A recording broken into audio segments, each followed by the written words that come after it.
Good morning class. यहाँ पे हमारे पास चैप्टर नंबर 5 है, जिसके अंदर हम पढ़ेंगे केमिकल रिएक्शंस। हमारे पास हमारे एनवायरनमेंट में जो भी केमिकल रिएक्शंस अंडरगो करते हैं हम उसको स्टडी करेंगे। सबसे पहली बात ये कि केमिकल होता क्या है। हमने प्रीवियस क्लासेस के अंदर डिस्कस किया है कि हर मटेरियल या हर मैटर किसी न किसी सब्सटेंस से बना होता है। उस सब्सटेंस को एटम कहते हैं। जब दो मुख्तलिफ ख़ानदान के जब दो मुख्तलिफ उस मटेरियल को एलिमेंट बोलते हैं। जब दो मुख्तलिफ एलिमेंट्स के एटम्स आपस में कंबाइन करते हैं तो वो एक पेड़ बनाते हैं। उस पेड़ को मॉलिक्यूल बोलते हैं। और वो जो चीज़ बनती है टोटली उसको हम कंपाउंड बोलते हैं या उसको केमिकल भी कह सकते हैं। लेट्स सपोज अगर पानी है हमारे पास, तो पानी के अंदर दो मुख्तलिफ एलिमेंट्स हैं, एक हाइड्रोजन और एक ऑक्सीजन। दो हाइड्रोजन और एक ऑक्सीजन। अब ये जो चीज़ बनी है हमारे पास ये है, ये एक केमिकल है। पानी को भी हम केमिकल, यहाँ पे अक्सर आम आवाम जो है वो किसी भी नुकसानदेह चीज़ को केमिकल कहती है, जबकि ऐसा नहीं है। कोई भी जो कंपाउंड है, कोई भी जो मिक्सचर है डिफरेंट एलिमेंट्स का, वो हमारे पास केमिकल है। यहाँ उसको हम कंपाउंड कहें या उसको हम केमिकल कहते हैं। अच्छा, अब यहाँ पे देखिए, अगर हम सेकेंड लाइन के अंदर the substances such as hydrogen. अब हमारे पास नेचुरली 100 से ज़्यादा, ऑलमोस्ट 125 से ज़्यादा एलिमेंट्स कंसिस्ट करते हैं नेचुरली। सोना, चांदी और ये तमाम चीज़ें। अब नेचुरली हमारे पास 125 से ज़्यादा एलिमेंट्स एग्जिस्ट करते हैं।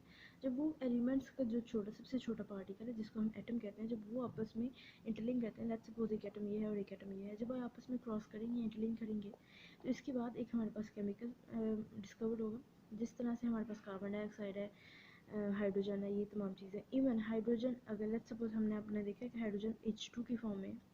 अब हाइड्रोजन एक एटम की फॉर्म में एग्जिस्ट नहीं करता, बल्कि वो हमेशा पेड़ की फॉर्म में एग्जिस्ट करता है। तो जो पेड़ की फॉर्म में अपने ही के साथ करेगा या किसी दूसरे के साथ भी करेगा, दूसरे के साथ करेगा तो हम उसको कहेंगे, जैसे H हाइड्रोजन ऑक्सीजन के साथ करेगा तो हम इसे कहेंगे कोई कंपाउंड या कोई केमिकल। जबकि हाइड्रोजन अगर हाइड्रोजन के साथ बॉन्ड बनाएगा, ऑक्सीजन ऑक्सीजन के साथ बॉन्ड बनाएगी, तो इसको हम उसी एलिमेंट का मॉलिक्यूल कहेंगे। तो ये थी तमाम चीज़ें कि हमारे पास किन किन असल में केमिकल होता क्या है, एलिमेंट्स क्या होते हैं, एटम्स और मॉलिक्यूल्स क्या होते हैं। अब केमिकल चेंज क्या होता है, ऐसा चेंज यहाँ पे है, such change in substance during which एक नया मुकम्मल तौर पे एक नया मटेरियल बन जाए या नई चीज़ बन जाए, उसको हम केमिकल चेंज कहते हैं। इसकी मिसाल इस तरह से है कि लेट्स सपोज आपके पास हाइड्रोजन है, हाइड्रोजन गैस की फॉर्म में, ऑक्सीजन की गैस की फॉर्म में है, लेकिन जब दोनों आपस में मिले हैं तो ये बन गया है वाटर। अब वाटर कम्प्लीटली एक नई चीज़ है। केमिकल रिएक्शन के बाद जो भी पहले प्रोडक्ट्स होते हैं, जो चीज़ें होती हैं हमारे पास रिएक्टेंट्स, यानी कि ये हाइड्रोजन है, ये वाटर है, ये अपनी असली प्रॉपर्टी को खो देते हैं और खो के एक नई प्रॉपर्टी को बना देते हैं। इस प्रॉपर्टी को हम, इस प्रोसेस को हम कहते हैं केमिकल चेंज। केमिकल चेंज की मुख्तलिफ मिसालें हैं। एक बर्निंग है हमारे पास। आपने याद रखना है कि दुनिया में हर वो चीज़ जिसके अंदर कार्बन है वो जलेगी। जिसके अंदर कार्बन मौजूद नहीं है, चाहे 100 में से 1 या 100 में से 80, जितने भी किसी चीज़ के अंदर कार्बन मौजूद है, ज़्यादा है या कम है, हमेशा वो चीज़ जलेगी। अब याद रखें कि जब भी चीज़ जलती है तो हमारे पास ऑक्सीजन, अगर आपकी हवा में ऑक्सीजन मौजूद नहीं है तो बर्निंग का प्रोसेस नहीं हो सकता। याद है, चीज़ जलने के लिए हमेशा कार्बन चाहिए। चीज़ जलाने के लिए आपके इन्वायरमेंट में या इर्द गिर्द में ऑक्सीजन होगी। अगर आपको पता हो, सियाचिन में आप ऊंचे इलाके में चले जाते हैं, वहाँ पे ऑक्सीजन की कमी है, वहाँ पे हेलीकॉप्टर जाके अपना इंजन बंद नहीं करता। उसकी वजह एक ये है कि वहाँ पे इंजन को जलाने के लिए दोबारा से ऑक्सीजन चाहिए। क्योंकि एनवायरनमेंट में ऑलरेडी ऑक्सीजन कम है, तो जो इंजन है हेलीकॉप्टर का वो जलेगा नहीं। इसलिए जब भी ऊंचाई में हेलीकॉप्टर जाएगा इस तरह के इलाके में, सियाचिन जैसे इलाके में जहाँ पे ऑक्सीजन की कमी है, तो वहाँ पे वो अपना इंजन बंद नहीं करते, ताकि दोबारा चलाने के लिए ऑक्सीजन एनवायरनमेंट में मौजूद नहीं है। तो ये याद रखें कि हमेशा जो चीज़ चलेगी वो कार्बन होगा, जलाने के लिए जो चीज़ चाहिए होगी वो ऑक्सीजन होगा। और नतीजे में हमारे पास और भी प्रोडक्ट्स बनेंगे। ऐसा नहीं कि सिर्फ कार्बन डाइऑक्साइड ही बनेगी, लेकिन हमेशा जब भी बर्निंग का प्रोसेस हो गया तो इन्वायरमेंट के अंदर कार्बन डाइऑक्साइड मौजूद होगी। इसी वजह से आपको पता है कि ग्लोबल वार्मिंग का क्या है, कार्बन डाइऑक्साइड अपने अंदर, ये हवा से थोड़ी सी ज़्यादा वजनी होती है और ये अपने अंदर अल्ट्रावायलेट रेडिएशंस को अब्जॉर्ब कर लेती है। अल्ट्रावायलेट रेडिएशन को अब्जॉर्ब करने की वजह से जो इन्वायरमेंट का टेम्परेचर है वो इंक्रीज़ कर जाता है। इसीलिए आपको मना किया जाता है कि बार बार आग को मत जलाया जाए। आग को जलाने से कार्बन डाइऑक्साइड पैदा होगी। जब कार्बन डाइऑक्साइड पैदा होगी तो आपकी ग्लोब का, यानी कि आपकी अर्थ का टेम्परेचर इंक्रीज़ करेगा। अच्छा, अब वो तमाम चीज़ें जो किसी केमिकल रिएक्शन के अंदर हिस्सा लेती हैं, जैसे कि पानी बनाने के लिए हाइड्रोजन ऑक्सीजन हिस्सा ले रही हैं, तो ये रिएक्टेंट्स हैं। इसके नतीजे में जब चीज़ तैयार हो जाती है तो उसको हम प्रोडक्ट्स बोलते हैं। जैसे कि पानी तैयार हो गया तो ये प्रोडक्ट्स हैं। ये तमाम वो मिसालें हैं कि जब भी बर्निंग का प्रोसेस होता है, ये मीथेन एक गैस है। आपको मैं बता दें कि जिस भी चीज़ के अंदर कार्बन मौजूद है वो चीज़ जलेगी। अब मीथेन जो नेचुरल गैस आप इस्तेमाल करते हैं उसको मीथेन बोलते हैं, जिसके अंदर एक कार्बन 4 हाइड्रोजन के एटम्स मौजूद होते हैं। ये मॉलिक्यूल बर्न करता है। अब बर्निंग के लिए भी इसको क्या चाहिए, एनवायरनमेंट में से ऑक्सीजन चाहिए। केमिकल रिएक्शन को बैलेंस करने के लिए उन्होंने बता दिया कि आपको एक मॉलिक्यूल चाहिए ऑक्सीजन का या 2 मॉलिक्यूल चाहिए।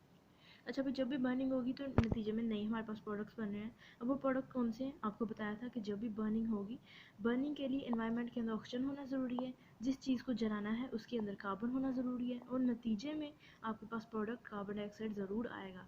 अगर कार्बन डाइऑक्साइड नहीं आया तो इसका मतलब बर्निंग यानी कि जलने का प्रोसेस नहीं हुआ। साथ में हमारे पास क्या आ गया, पानी आ गया। अच्छा, अब यहाँ पे अगर हम देखें, ये तो हमारे पास हाइड्रोजन मिल रहा है।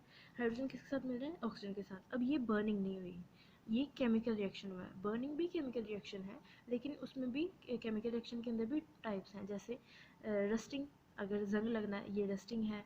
फिर बर्निंग, अगर आग लग रही है तो ये बर्निंग है। इसी तरह से डिफरेंट ऑक्सीजन अगर वो ऑब्जॉर्व कर रहा है तो ये ऑक्सीडाइजेशन है। तो अब यहाँ पे पानी बन रहा है। पानी के अंदर क्या है, 2 मॉलिक्यूल हैं। एक एच, आपको पता है हाइड्रोजन एग्जिस्ट ही हाइड्रोजन H2 की फॉर्म में कर रहा है। एक ये मॉलिक्यूल हो गया, एक ये मॉलिक्यूल हो गया, 2 हाइड्रोजन के मॉलिक्यूल मिल रहे हैं एक ऑक्सीजन के मॉलिक्यूल के साथ। तो हमारे पास पानी के भी 2 मॉलिक्यूल तैयार हो गए हैं हमारे पास। ये केमिकल रिएक्शन है। जब भी केमिकल रिएक्शन को लिखें तो आप रिएक्टेंट्स को प्लस के साइन में लिखें। जब वो रिएक्शन कर रहे हैं तो एरो फॉरवर्ड का लिखें, और उसके बाद आपके पास जो प्रोडक्ट है उसको लिखें, उसका नाम लिखें, उसका ये स्ट्रक्चर भी बना के लिखना चाहें तो लिख सकते हैं। अब यहाँ पे हमारे पास है कि केमिकल रिएक्शन की या हमारे पास एप्लीकेशंस क्या है, एनवायरनमेंट में कहाँ हमें केमिकल रिएक्शंस हैं। तो हम यहाँ पे देखें, ड्यूरिंग फोटोसिंथेसिस। फोटोसिंथेसिस आपको पता है, पौधे जो अपनी ग़िज़ा बनाते हैं फोटोसिंथेसिस के ज़रिए ही बनाते हैं। फोटोसिंथेसिस के ज़रिए क्या होता है आपको पता है, एनवायरनमेंट जो पौधे हैं वो ऑक्सीजन कार्बन डाइऑक्साइड जो आप निकालते हैं उसको अब्जॉर्ब कर लेते हैं। पौधे हाइड्रोजन पानी को भी लेते हैं, या आपको पता है कोई भी पौधा बिना पानी के नहीं ले सकता, चाहे आप उसको महीने में एक दफ़ा दें या साल में एक दफ़ा दें पानी, लेकिन पानी के बिना कोई भी पौधा नहीं रह सकता। अब उसके अंदर क्या होता है, जब वो अपना क्लोरोफिल सनलाइट की मदद से, अब सनलाइट क्या है, जिस तरह से हीट वगैरह की मदद से कोई रिएक्शन होता है, कोई रिएक्शन ऐसे होते हैं जो सनलाइट की प्रेजेंस पे होते हैं। इसीलिए कहा जाता है कि पौधों को आप रोशनी के एरिया, डायरेक्ट सनलाइट में ना रखें, लेकिन ऐसे एरिया में रखें जहाँ पर सनलाइट रोशनी पहुँचे उन तक। तो जब रोशनी पड़ेगी तब ही ये प्रोसेस होगा। अब जब प्रोसेस हुआ तो ये ग्लूकोज बन गया। आपको पता है ह्यूमन, क्योंकि इंसान भी जानदार है और पौधे भी जानदार हैं, तो दोनों के अंदर ग्लूकोज होना ज़रूरी है। अब ये ग्लूकोज जो पौधों के अंदर बना है, ये क्या करेगा, पौधे को खुराक देगा, जबकि ये ऑक्सीजन जो ये एक्स्ट्रा बना रहा है वो हमारे लिए निकाल देगा। तो ये आपके पास फोटोसिंथेसिस का प्रोसेस था, इंपॉर्टेंट है। ये क्वेश्चन में एक्सरसाइज में आपसे फर्दर पूछा जाएगा। 9th-10th में भी इस पर कंप्लीट एक्सप्लेनेशन है फर्दर। अब ये ग्लूकोज क्या करता है, जब ये ग्लूकोज और ऑक्सीजन है, इसके ऊपर फर्दर अगर हम इसको देखें, जब हम रेस्पिरेशन करते हैं तो रेस्पिरेशन, इंसान के अंदर रेस्पिरेशन कैसे होती है, हमारे अंदर है ग्लूकोज। जब हम ऑक्सीजन को ले रहे हैं तो अब हमें ऑक्सीजन ज़रूरत है, ऑक्सीजन को ले रहे हैं तो हम क्या निकाल, कार्बन डाइऑक्साइड। हमारी बॉडी के अंदर पानी भी बनता है और एनर्जी, उस एनर्जी को हम यूटिलाइज़ करते हैं, जबकि ये पानी भी हमारी बॉडी के अंदर रहता है, जो कि एक्स्ट्रा अगर हो तो एक्सक्रीट हो जाता है, और ये कार्बन डाइऑक्साइड हम मुंह के ज़रिए हवा में निकाल देते हैं। इसी तरह से हमारे पास जो दही वगैरह जमता है या बेकिंग वगैरह होती है, इसके अंदर भी क्या होता है, दही के अंदर आपको सारी से पता है, आप एक बाउल लेते हैं, उसके अंदर आप 1 चम्मच दही डालते हैं। आप 1 चम्मच दही डालते हैं, 1 2 3 4 घंटे के बाद जब देखते हैं तो पूरा बाउल उसी दही की तरह बन जाता है। अब इसको हम फर्मेंटेशन बोलते हैं। फर्मेंटेशन के अंदर क्या है कि आपने थोड़ा सा जरासीम डाले, वो जरासीम खुद को मल्टीप्लाई करके हीट की प्रेजेंस के अंदर हम एनवायरनमेंट में से हीट लेंगे, खुद को मल्टीप्लाई करेंगे और लाखों करोड़ों की तादाद में पूरे उस पॉट को वो दही बना देंगे। अच्छा, ये डिफरेंट एक्टिविटीज़ हैं जो आप खुद स्टडी करेंगे। उसके बाद ये वाला जो प्रोसेस है, ये हमने एक्टिविटी किसके लिए किया हुआ है, ये फर्मेंटेशन के लिए। आपको पता है जो आयरन है उसका नाम, वैसे नाम इसका फेरस, Fe उसका निशान है। अब ये फेरस जो ब्रैकेट के अंदर लिखा होता है, हमारे पास मेटल की फॉर्म होती है, जैसे सॉलिड, लिक्विड, गैस। अब ऑक्सीजन गैस है तो ये ब्रैकेट में C, और ये जो प्रोडक्ट हमारे पास बन रहा है ये भी सॉलिड फॉर्म में है, तो इसलिए हम यहाँ ब्रैकेट में S लिखा है। अब फेरस आयरन होता है, जब उसके ऊपर ऑक्सीजन अटैक करती है तो हमारे पास बन जाता है फेरस ऑक्साइड। अब हमारे पास ये जो ब्राउन बुरबुरी सी जो सतह नज़र आती है ना ऑरेंज सी कलर की, जिसका निशान अक्सर पड़ जाता है आपको कपड़े वगैरह के ऊपर, जो लोहे की वगैरह के ऊपर, जो उसमें जंगाल जिसको हम बोलते हैं, तो ये चीज़ क्या करती है, ये चीज़ अब केमिकल रिएक्शन के नतीजे में आई हुई है। अब इस केमिकल रिएक्शन में क्या है, केमिकल रिएक्शन फॉरवर्ड मूव नहीं कर सकता। आपने फिजिकल रिएक्शन पढ़ा है, आप स्टीम बनाते हैं पानी से, उस स्टीम को दोबारा ठंडा करते हैं वो पानी बन जाता है, ये क्या है, फिजिकल रिएक्शन है, आपने वापस उस फॉर्म के अंदर लिया है। लेकिन केमिकल रिएक्शन के अंदर आप उस चीज़ को फर्दर वापस दोबारा उसकी स्टेट में वापस नहीं लेके आ सकते। अब यहाँ पे क्या है, केमिकल इक्वेशन को लिखने का तरीका क्या है, उसको सॉल्व कैसे करते हैं। पहले आपने केमिकल रिएक्शन में रिएक्टेंट्स को लिखना होता है। जैसे ऑक्सीजन अगर O2 की फॉर्म में तो आपने O2 ही लिखनी है। सल्फर एक की एटम की फॉर्म में एग्जिस्ट करते तो एक सल्फर ही लिखना है। ब्रैकेट में साथ में उसकी स्टेट्स बतानी है, वो सॉलिड में है, लिक्विड में है या गैस में है। एरो का साइन फॉरवर्ड करेंगे, उसके बाद जो प्रोडक्ट बनेगा वो बताएंगे, और उसके नीचे बताएंगे वो सॉलिड, लिक्विड या गैस में है। उसका नाम भी नीचे मेंशन करना चाहिए। ये तमाम केमिकल रिएक्शन है। इनको बैलेंस करने का तरीका है, ये आपकी एक्टिविटी में है कि आप इसको करें। जो मैंने आपको फर्दर एक्सप्लेन किया है पीछे, वही चीज़ है इसकी एक्टिविटी के अंदर। यहाँ तक हमारा चैप्टर जो है ऑलमोस्ट कंप्लीट हो गया है। ये हमारे पास एग्जांपल्स हैं एक्टिविटीज़ की कि हमने किस तरह से इसको बैलेंस किया है। इसको अगर आप गो थ्रू कर लें तो ये आपके लिए बहुत ईजी हो जाएगा। अब law of conservation of mass हमें क्या बोलता है कि कोई भी प्रोडक्ट जो केमिकल रिएक्शन के अंदर है वो दबा नहीं होता। इसकी सादी सी मिसाल मैं आपको क्या दूँ कि यहाँ पे एक अगर दो सोडियम थे, सोडियम N से शो करते हैं, और अगर हमारे पास 2 हाइड्रोजन थे, तो आप यहाँ पे लेट्स सपोज आपके पास, हाँ जी, यहाँ पे एक सॉरी यहाँ पे ये मिस्टेक हुई हुई है, यहाँ पे एक सोडियम आएगा। अगर एक सोडियम है और यहाँ पे हमारे पास 2 सोडियम है, 2 हाइड्रोजन है, तो नतीजे में आपके पास एक सोडियम और 3 हाइड्रोजन ही आएगा। यहाँ पे NH आना था। इस क्वेश्चन को बैलेंस करना,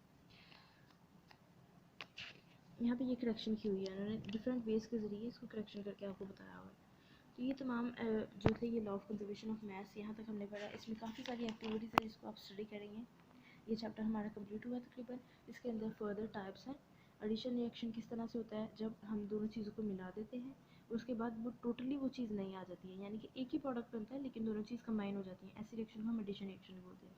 डीकम्पोजिशन रिएक्शन के अंदर क्या है, हमारे पास एक बड़ी सी कंपाउंड है जिसको हम तोड़ के नए 2 प्रोडक्ट्स बना देते हैं, इसको डीकम्पोजिशन रिएक्शन बोलते हैं।